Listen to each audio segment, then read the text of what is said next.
Welcome to the Workamper Show, a podcast devoted to helping you discover how to finance your RV travel dreams. I'm Steve Anderson, the president of Workamper News. Each one of our episodes will either introduce you to people who are already living the RV lifestyle or to opportunities to work short-term jobs. You'll also learn how to hit the road the right way and make the most of every opportunity. Now let's turn over today's show to your host, Greg Gerber. Thanks, Steve, and Merry Christmas to everyone. Today I'll be speaking with a relatively new RVer who has already identified a way to start a business on the road, helping others to find fun things to do while they're traveling. Today's episode is sponsored by The Dreamer's Journey. It's an online course and community produced by Workamper News. Life is way too short to keep your dreams on hold, so don't be held back by fear, because you were designed for more. Get started in the RV lifestyle the right way with this comprehensive guide. For just $29.95 for 1 year of access, Dreamers have unlimited viewing of 50-plus videos to learn things like what type of RV to buy, goal setting, how to budget for the adventure, developing a positive mindset, setting up a domicile, and operating a small business on the road, plus everything about work camping and how to find the right job for you. Each video is 30 to 90 minutes long to give in-depth coverage on every topic. There's no wrong time to get started, so for more information, visit www.rvdreamersjourney.com. In fact, if you're looking for a last-minute Christmas gift for someone with an adventurous spirit, give them the dream of a full-time RVing lifestyle. Enroll them in RV Dreamer's Journey today. Michael Anderson and his partner Andrea started RVing in August. Prior to that, they both had director-level jobs in the hospitality industry. Originally from the Midwest, they moved to North Carolina for work a few years ago. They enjoyed their jobs, but now in their late 40s, Michael and Andrea realized there was a more adventurous life waiting for them on the road. The final straw was when Michael got a decent raise at work the same week his landlord raised his rent by an almost equal amount. For Michael, it felt like they were spinning their wheels with nothing of value to show for their effort. So they bought a used 2001 Dolphin Class A motorhome and hit the road with their pet dog, a pug named Bruce Lee. Michael and Andrea are both starting online businesses to support their travel lifestyle. Andrea plans to offer what she calls manifestation coaching to help women set goals and lay a foundation to accomplish them. Michael, on the other hand, is starting a website to compile information about various events that RVers may be interested in joining wherever they may be. For example, his Travel and Gatherings website will include a hodgepodge of events such as RV shows, local fairs, festivals, RV rallies, and farmers markets. He also wants to add motorcycle camping opportunities to his site. He just set up his website at www.travelinggatherings.com, and he's busy working to fill it with various events. To tell us more about his business and his first impressions of their full-time RV lifestyle, please welcome Michael Anderson with Travel and Gatherings to the show. Thanks for joining me today, Michael. I appreciate the time. I understand you're a new RVer. How long have you been doing this? We set my girlfriend, our dog, our fur baby pug, Bruce Lee, and myself. We all left Asheville, North Carolina on August 8th of 2022. So we're what they would call newbies, but we are super excited to be on the road and exploring this beautiful country of ours. Absolutely. Where did you leave? We left so we're originally from the Midwest. However, we spent the last year in Asheville, North Carolina, up in the Blue Ridge Mountains. I had taken a job out that way, and we absolutely loved it, but we knew there was more out there for us. So it's been a heck of a journey so far. Asheville is a beautiful part of the country. I've spent some time there when I was full-time RVing myself. That's awesome. Yeah. And we were in Biltmore Village. So every day I would just stare at Biltmore, and it was so lovely to be living in. Did I hear you say that you had a pug dog and you named him Bruce Lee? Like the Correct. Kung Fu guy? Exactly. So my girlfriend and I got together in 2020, and she had already had him. She's had numerous pugs in her life. So that was the deal maker, was when I first met him, he ran and just jumped into my arms. So we were best little buddies. And he keeps me up at night snoring, but I retaliate on occasion. So you've been kindred spirits. Let's just say that. Yes, exactly. So super. So have you been doing any work camping jobs while you've been out traveling, or have you been supporting yourself some other way? So we both, and it's a together story of my girlfriend and I both were director level in hospitality. So we had been doing the corporate grind, and we took this as a chance to discover ourselves and what's next. We're not at retirement age yet. We are in our late 40s. So we're the first couple months of, we have a little nest egg set aside, and we develop companies while traveling. And that's what I'm currently doing, is developing a website as well as developing her website. And we're just being self-employed. With that said, I'm actually excited to try camp hosting, because I've met some camp hosts that are amazing humans. And I'm like, the idea of sitting still for a little bit, if most beautiful, picturesque area, but we haven't really gotten too far down that path quite yet. What kind of companies are you developing? So I recently started, it's a website called travelinggatherings.com. And what it is, it's, my background is as an event planner, and I've been in event planning for 20 plus years. And it was something that within the first month of being on the road, I realized that we are set up for a lot of boondocking, dry camping. And it's great to be in the middle of nowhere to get that sense of just solitude. But at the end of the day, I'm still a human, and I crave that human interaction. And I realized there was nothing in that space that was just dedicated to event listings for RVers in a grander scope, digital nomads, your van lifers, etc. I honestly went to bed one night after hanging out with some fellow RVers, woke up the next morning, had the name, and went to GoDaddy, and turns out that .com was available, and I just got to work immediately. So that's been the last 2 months, 3 months of my life, is just plugging away, developing a WordPress website. And then my girlfriend on the other side, she does station coaching and a lot of professional coaching geared mostly towards women. She's always been GM, vice president, et cetera, and always had staff of 100 to 150 people that always looked up to her, and just putting people that might not have had those mentors, she stepped in and filled those shoes. So it's funny, she's been gone from the workplace for about 6 months now, and still gets calls weekly from old staff being like, oh my God, how do I handle that? So it's, that's just been her life work, and it's something that she's really passionate about. So yeah, we're a little startup RV plugging down the road. I have never heard the concept of manifestation coaching before. What does that? How do I say this politely? It goes in one ear, out the other with me. I have to have her on. But honestly, just saying to yourself, today's going to be a good day. I'm going to get that job. I'm going to check off goals X, Y, and Z, and just laying the foundation to get to that point. And just really looking at whatever the individual's current issue might be and how to best overcome that. And then just a lot of positive reinforcement, and just really just empowering these people through whatever means necessary. And yeah. As a dad of daughters only, my daughters would manifest into different creatures from time to time. And so I wondered what that term meant. And I like your term better. Yeah. Once again, I'm like, oh, babe, okay. What'd you want on the banner? Okay, I got you.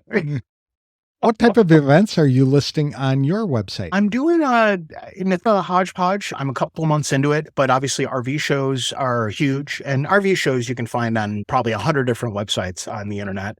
It's a great SEO tactic for anyone who falls into that realm. But something larger than that is your rallies, your gatherings. Something that I found really quickly was farmers markets, that it was something that we go to the Albertsons or Walmarts or Myers, wherever it happened to be regionally. The thing that was missing was just getting good produce. So that was something like just getting as many farmers markets on there as possible. Turns out I'm one person and we have 50 wonderful states. So I'm not as caught up as I would like to be, but it's something that we're just constantly plugging away. I also recently started adding motorcycle camping on there. I was outside of Joshua Tree and met a guy who lives and travels full time on his motorcycle with his dog.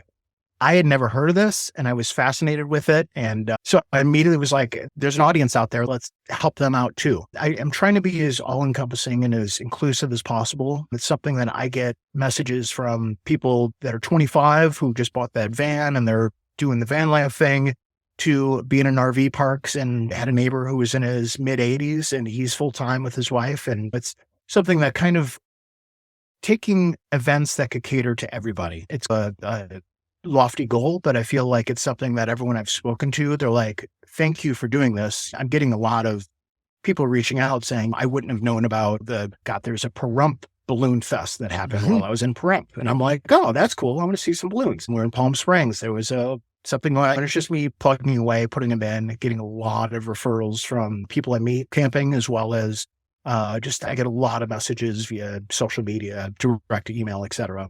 I can So see. just really trying to just get as much in there as possible that would benefit those who are not only full-time travelers, but those that, go out a couple times a year and they're like, hey, I want to go to, we were talking pre-show that you're from Wisconsin. Like, I'm going to Wisconsin Dells and sure, the Tommy Bartlett show or whatever that was, that's fun, but what's something I can do with other people who might not be able to get those vacation times? So yeah, just trying to get people to find that community while traveling.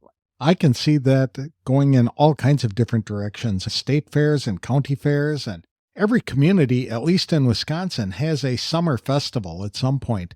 And so I think this would be a great opportunity or a great resource for RVers to plan out of the way kinds of fun things for them to do.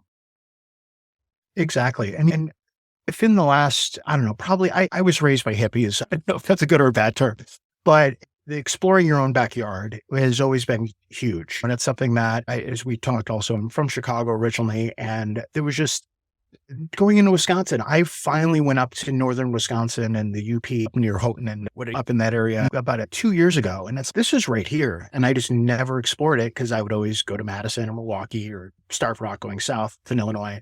And it's just like being able to know that these cool things are going on around me. It wasn't for being bored, and during COVID as well, I had a lot of time on my hands being in hospitality. So I was able to do some more research. But yeah, but absolutely. And it's something that's my third tier of the development of the website. First is just letting RVers know that, hey, this thing exists.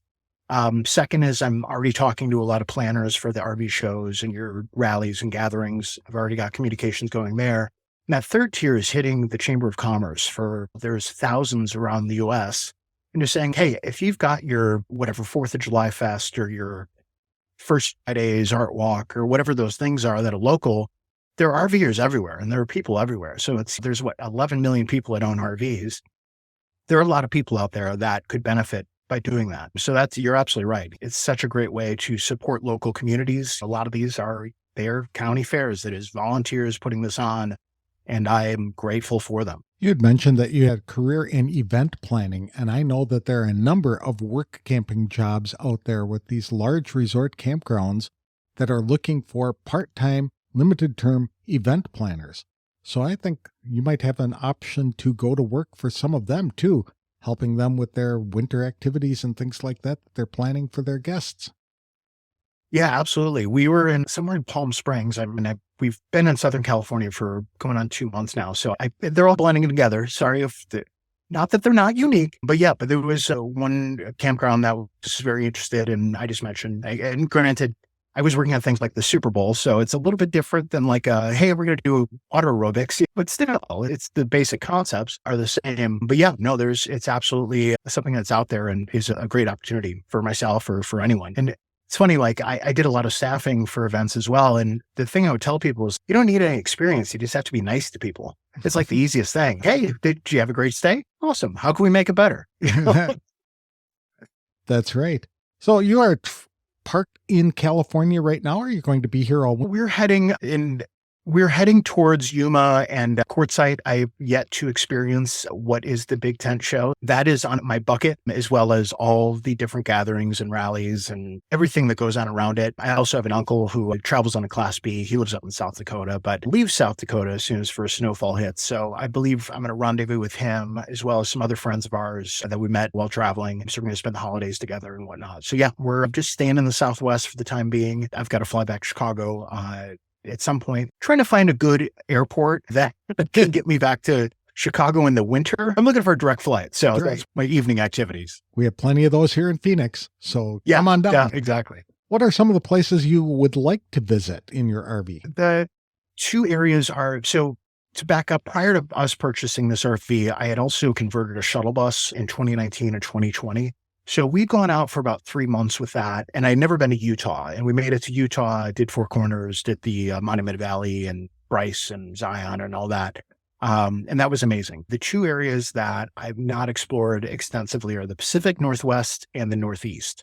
So obviously not very close to each other. We're doing the routing right now of how we'd love to be in the Northeast for the fall, but then also Pacific Northwest is just, I've been to Seattle a bunch for work, but it's always fly in. You're there for 48 hours, fly to the next city. So just being able to explore like Mount Rainier, just that whole area is absolutely exciting for us.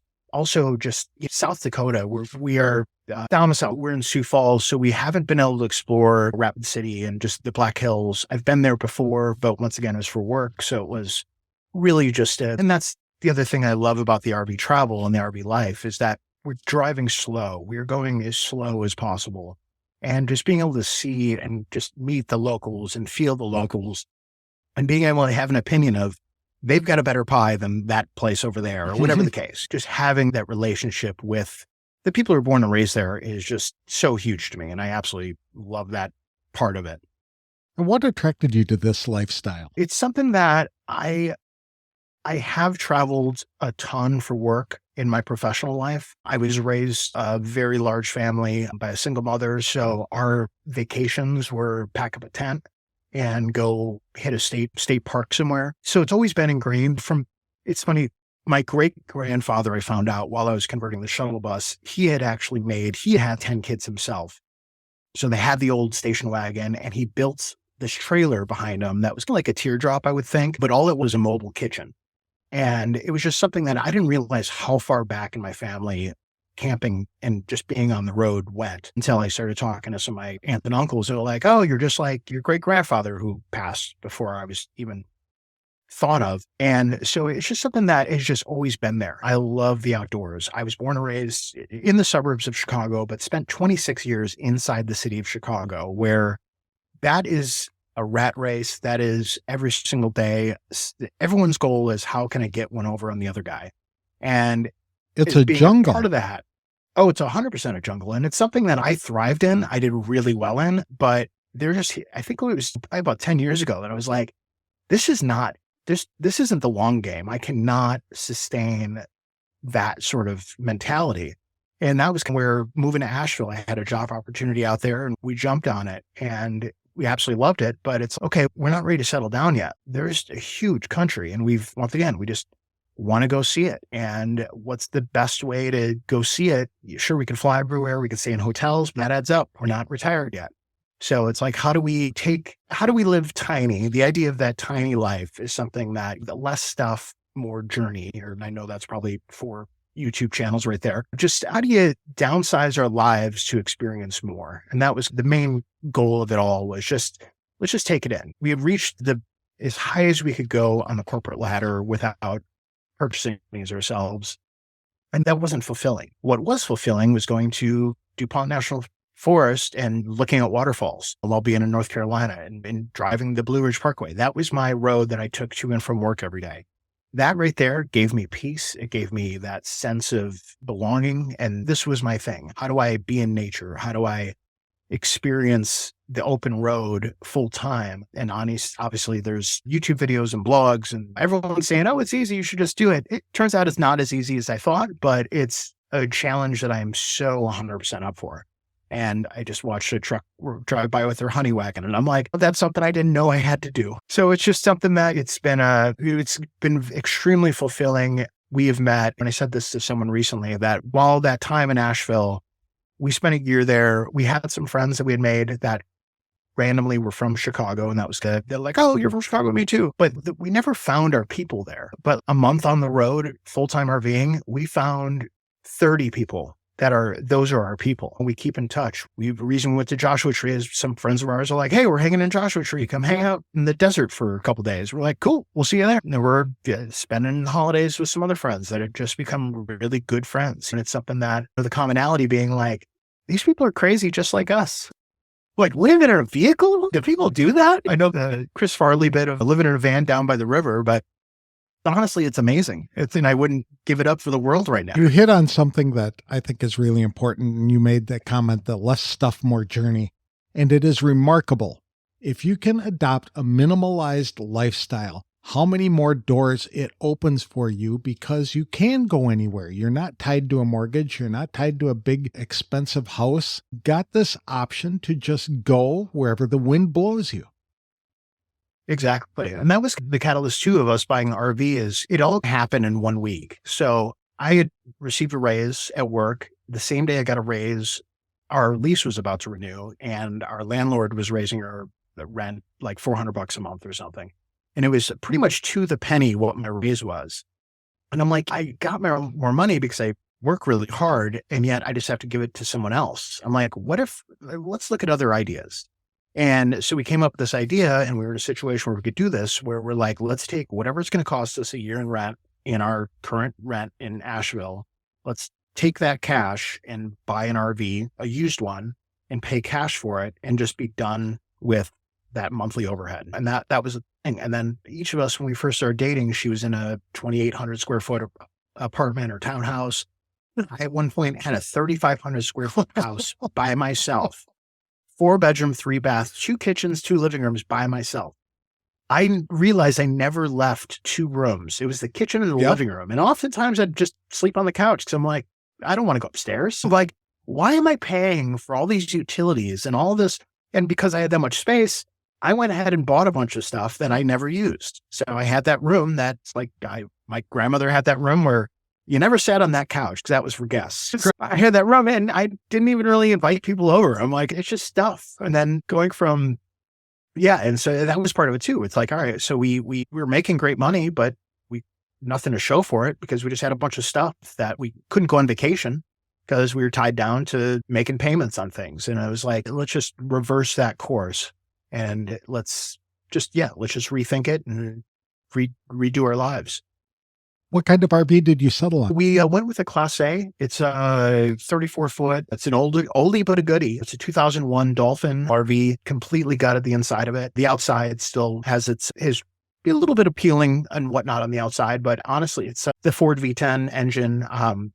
Something I did not mention is I also, via YouTube, taught myself woodworking. So I have all the woodworking tools you can imagine that are up in a storage facility in Lone Rock, Wisconsin. However, it's just something that I'm also a project guy. So that was part of it too. I'm like, we can buy something used and I can make it something livable and beautiful. And it's really gorgeous. The interior is gorgeous. I do like it being a little worn on the outside because people stay away from us. It's when you're on the desert, you're like, hey man, no, I'm good. It's my own security system, having a kind of a worn outside. Did you have to make any modifications to the RV or make any major repairs before you could use it? Yeah, we ripped up, it had carpeting, it was brown and dark. Every single surface on the interior has been changed. And that took us about 3 months. No, we bought it Memorial Day weekend and we hit the road August 8th. So whatever I guess 2 months of just go. And getting rid of the carpeting, putting in hardwood floor or linoleum floor, whatever the composite wood look is, painted every surface, changed out curtains, took out they had that couch and dinette, got rid of all that. So we've got a mid-century modern couch and then replaced the dinette with kind of a bar, like breakfast bar that we can also use as a workstation. So it's just something that we knew it was just going to be 2 of us. The family that owned it prior to us, they had 5 people that were living in it for about 3 months. Were making a journey from Idaho to Chattanooga, Tennessee, or Gatlinburg, Tennessee. It's where we purchased it from. And we were just amazed at how did 5 people fit in here? 3 kids, 3 younger kids, 2 adults. But we just made it so that it's our little condo on wheels. And every day it's funny at night, got the candle going. We're currently decorated for the holidays. And we're like, this is amazing. It feels exactly like our apartments that we had living together prior to getting in the RV. And unfortunately, my girlfriend Andrea has quite the interior decorator touch. I do not. And I'd say, what do you want on this backsplash? She'd pick the stuff and I'd put it on and she did we rolled up our sleeves and got it done. That's great. You had mentioned another thing that is changing dramatically in American culture, and that is the ability for people to work anywhere. And you realized that you were tied to a job that was dead end. You loved it, but there wasn't really going anywhere unless you wanted to spend a lot of money getting your own kind of resort or something to that effect. So you tapping into this ability to work on the road wherever you can get electricity or an internet connection or whatever the case might be, just opens up even more possibilities for people. How old did you say you were, you and Andrea? I just turned 48 and Andrea's 46. Okay. That's about the time when people realize there's got to be more to life than the life I'm living. And they start looking around and seeing what other options are and realize that there's a lot of life to live if we would just be a little bit more flexible and change out of this mindset that we have to work a corporate job or live in the big house or live in the same community that we've lived in forever. So I applaud you for stepping out of your comfort zone to embrace this. No, thank you. And honestly, it was something we looked at. So both sets of our parents are retired, and something like my mom is the biggest cheerleader in all of it, which I just applaud her. Karen, thank you so much for that. But it's something that if you wait for retirement, life is short and you never know when it's going to expire. So it's like, why wait until I'm 65, or probably by the time I get to that age, it's going to be 75. Who knows? And it's something that all of them have some sort of physical ailment now where they can't go do that stuff. Precisely. They don't have. And so it's just like Andrea's parents love national parks. They've been to a ton. Her book, she's got the National Park Pass book or whatever the thing is, and it's filled. But they can't go on those long hikes anymore because they're getting up there. And they don't have the energy to do it. And let's go do it now. And if cards are dealt that aren't going to be positive later, so be it. But I'm not going to be stuck in that grind and feel unfulfilled just because everyone says I'm supposed to. I'm also a great rule breaker, which my mom will also tell you all about. Never been to jail, nothing serious. Just you say don't go over there, I'm going over there. We know that. It's just something that it's pushing those boundaries. It's not doing what we're told to do. We are not married. That's something we'll probably change relatively soon, but we never had kids. We're definitely we're working off our own path. And it turns out our own path is the path of a bunch of other people that are doing this too. And we're only being inspired by it. There is more passion when you're walking in your own path. That's for sure. Exactly. Yeah. Exactly. Michael, this has been interesting. You've provided a lot of great advice for people who are in the same shoes, who are realizing that there is something more to life than what they're living. And you've proven that it's possible to just go out and do it. And it's not that difficult. You said it was challenging, but it is possible for you to adopt a different, simplistic lifestyle and go out and really enjoy life. So I thank you for sharing that with us today. Absolutely. And the one thing just a kudos to Workamper News specifically, is like my number one anxiety moment leading up to this was the number one thing is, if you're not ready for retirement, how do you make money on the road? And it turns out there is this little website Yes, that has that answer. that's right. In many places, you can get your housing taken care of because they'll provide a free campsite for you to work 20 to 30 hours a week. So that isn't a bad deal. Yeah, exactly. So thank you again for your time. I appreciate it. And I wish you the best of luck in 2023 and have a very Merry Christmas. You too. Thank you so much, Greg.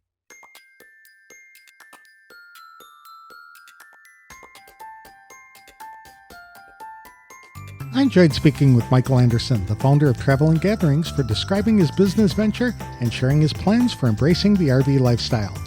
He grew up camping with his family and loves being outdoors. Both Michael and his partner Andrea enjoy traveling, but staying in hotels all the time was cost prohibitive. They eventually realized that if they scaled back their lifestyle, they could have more journeys if they weren't devoted to accumulating more stuff.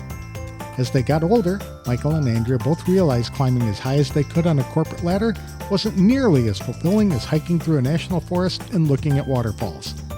So they started researching what it would take to live a mobile lifestyle by subscribing to several travel blogs and watching YouTube videos. Despite living in well-populated areas, Michael never really found others who shared his affinity for being outdoors. Ironically, within a month of launching their full-time RV lifestyle, Michael and Andrea found 30 people who shared the same passions and interests they do. Rather than wait until they were 65 to retire and start RVing, they changed their lifestyle now to pursue a better life under different rules. It's a decision neither Michael nor Andrea have regretted making. So I wish them the very best of luck as they start their own businesses and a life centered around accumulating less stuff but enjoying more adventure. Be sure to check out Michael's website at www.travelinggatherings.com. Today's episode is sponsored by Workamper News. With its Diamond and Platinum membership tools, Workamper News is much more than just a job listing website. When you put the tools of this professional service into action, you'll find out just how easy it can be to turn your work camping dreams into reality. The one-year memberships open the door to a one-stop shop for all things work camping. Being the original resource for work camping, you'll find the largest number of job listings, be able to connect with a community of work campers, and view resources compiled by experts who've been enjoying the RV lifestyle for many years. If you're serious about leading a successful and enjoyable work camping lifestyle, then a Diamond or Platinum membership is for you.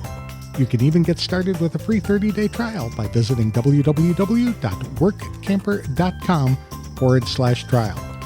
Embark on new adventures today with the support of Workamper News behind you. That's all I have for this week's show.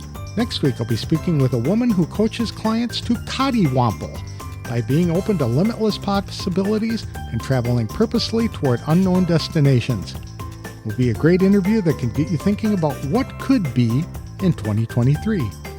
I'll have that interview on the next episode of The Workamper Show. Until then, I wish you and your family a very Merry Christmas as we start counting down the final days of 2022. Thanks for listening.